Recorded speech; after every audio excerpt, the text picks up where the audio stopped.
What's going on, guys? Welcome back. And as promised on my previous review of the Bad Batch Season 2 finale, I am going to be giving my overall thoughts on this season.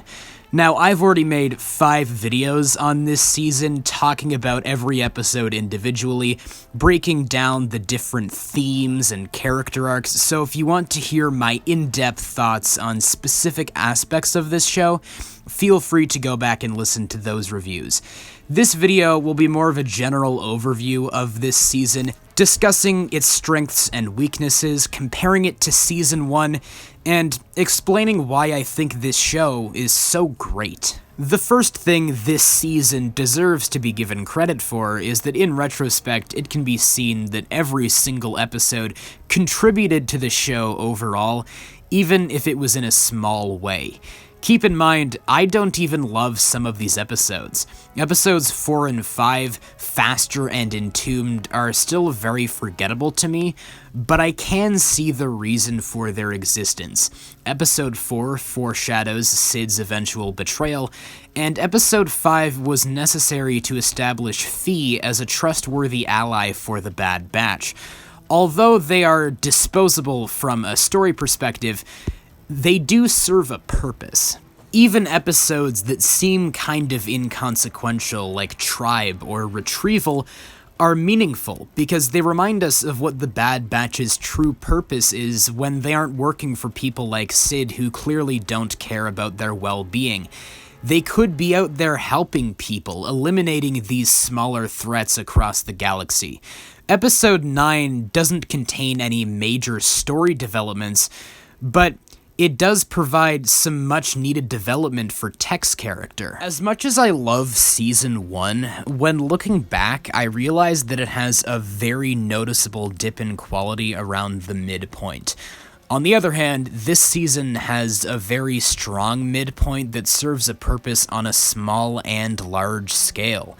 The Bad Batch are yet again forced to go outside of their comfort zone as they are sent on a mission to Coruscant, essentially the heart of the Empire, and the story shifts drastically as the character who had been our primary antagonist up until that point, Vice Admiral Rampart, is taken off the chessboard, and the fates of the clones are sealed by Palpatine, with him approving the Defense Recruitment Bill.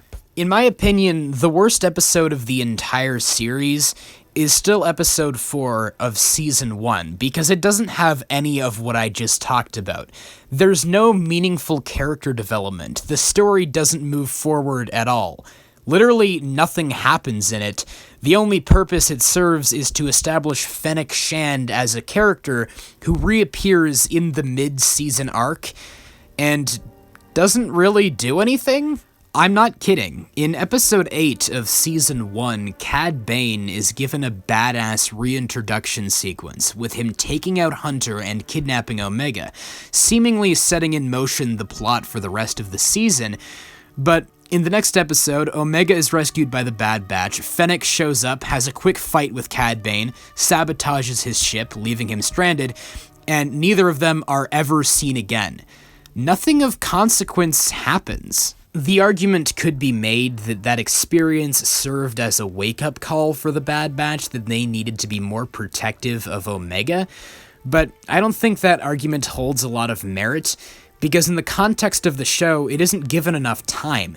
They leave Omega with Sid for 1 episode, and then a few episodes later, they're comfortable enough to bring her on missions again as if nothing happened. I'm hoping they tie the Fennec Shand plot thread into Season 3, not because I want more cameos, but because it would give credence to that plotline from Season 1.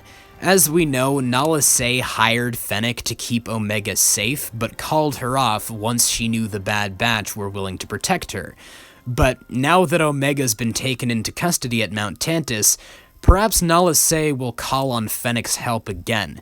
Fennec's last line in Season 1 was, "You know where to find me."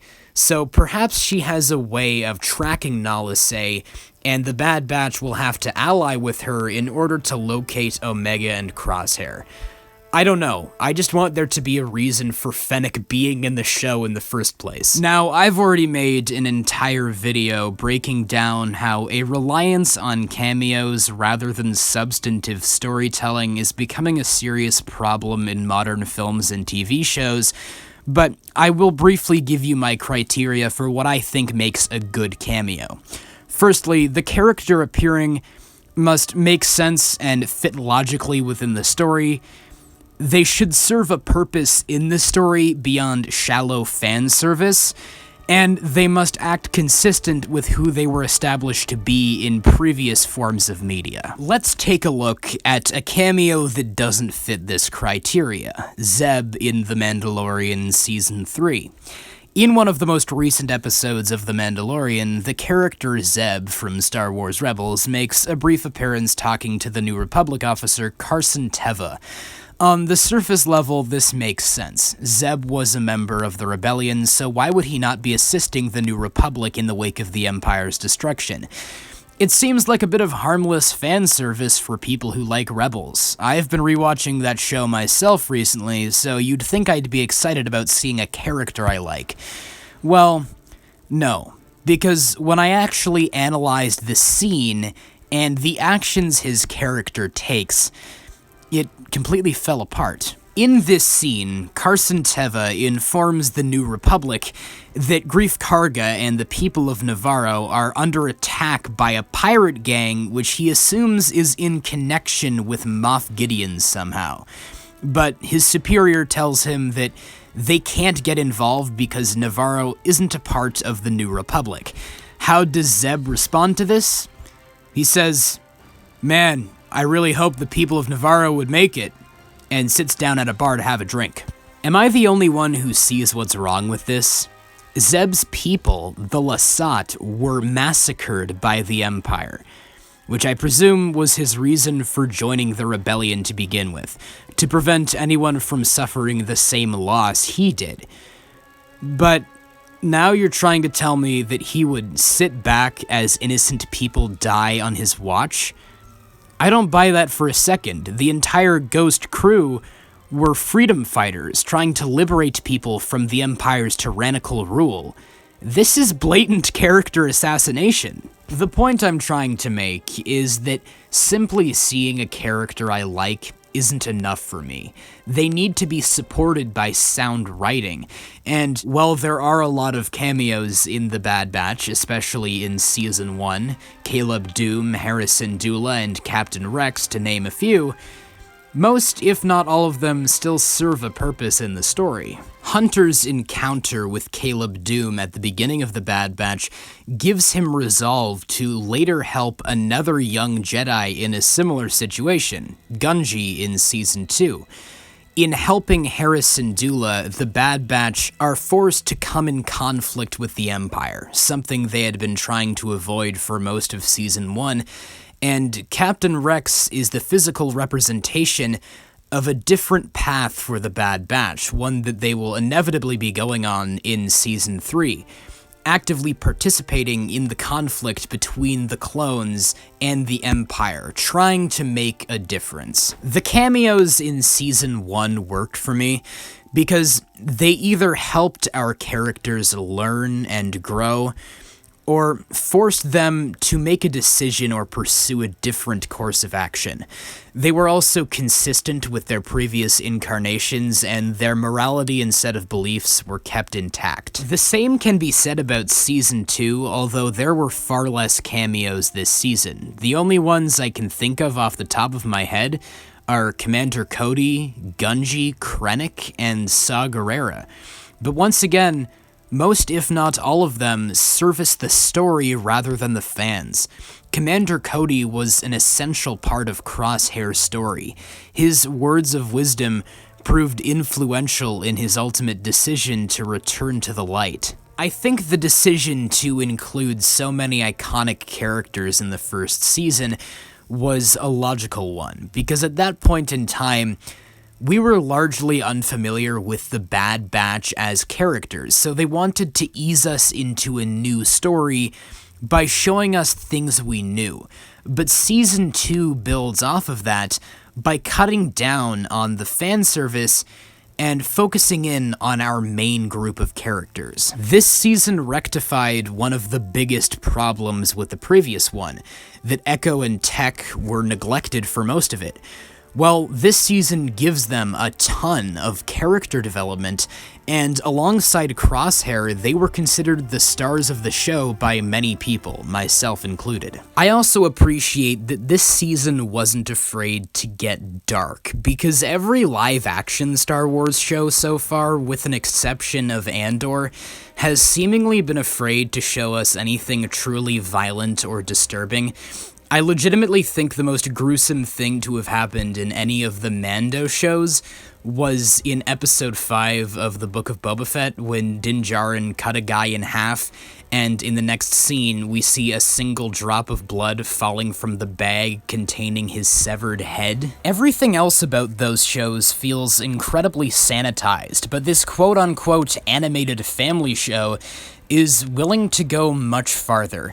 In literally the third episode, we see Crosshair executing innocent civilians, and from that point on, we have the Empire brainwashing its own soldiers, occupying planets, forcing the populations into servitude, and exterminating an entire race of people in order to gain control of their technology. And Season 2 just continues on from that, showing us the Empire's atrocities in excruciating detail as they round up and presumably execute civilians for falling witness to an event they themselves caused, seeing the negligent and abusive leadership of Imperials like Lieutenant Nolan discarding the lives of the clones as if they were worth nothing, Crosshair being tortured through injection at the hands of an interrogation droid.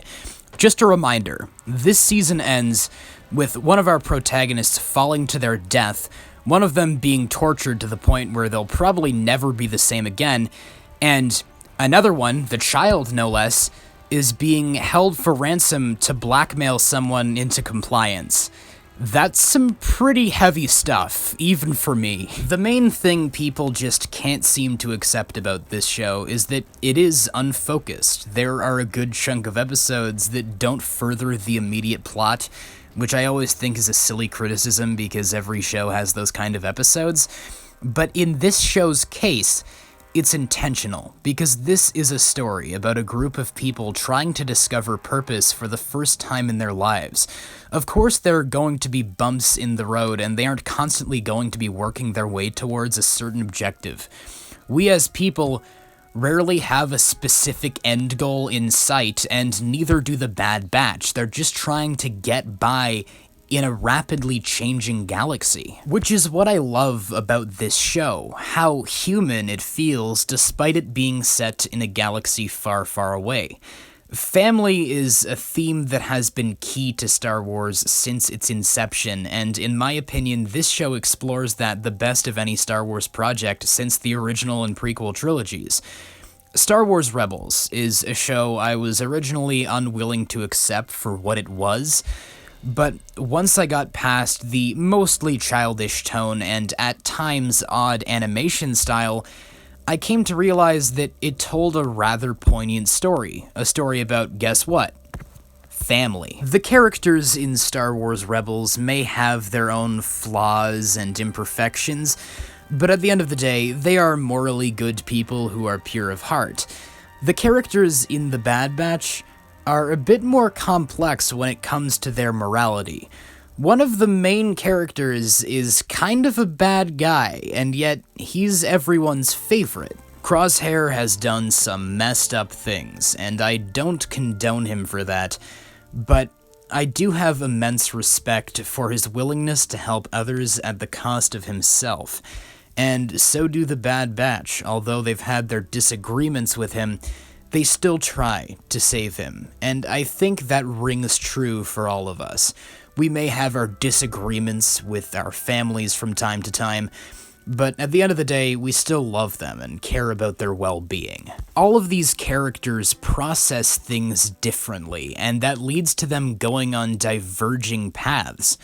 Echo feels like he's found a new purpose that is different than the rest of the Bad Batch, and that leads to him joining Rex and his network of clones. I feel like this quote from Tech summarizes this idea quite beautifully. Echo chose a different path, as did Crosshair. I have to respect their decision.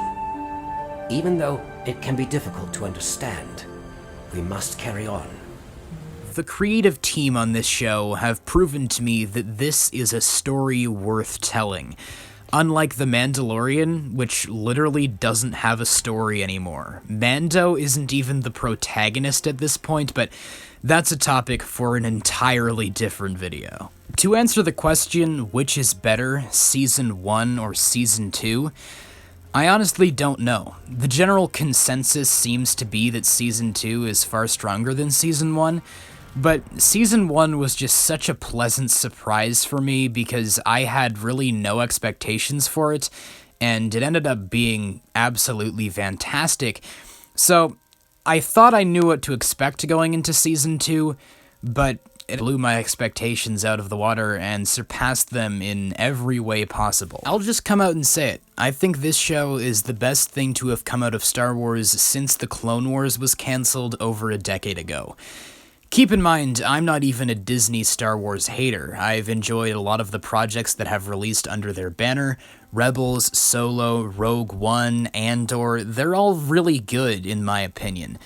But this show has just connected with me on a level that none of those shows or movies have, and I'm not exactly sure how or why. It just continues everything I loved about the Clone Wars show, expands upon it, and in many ways improves it.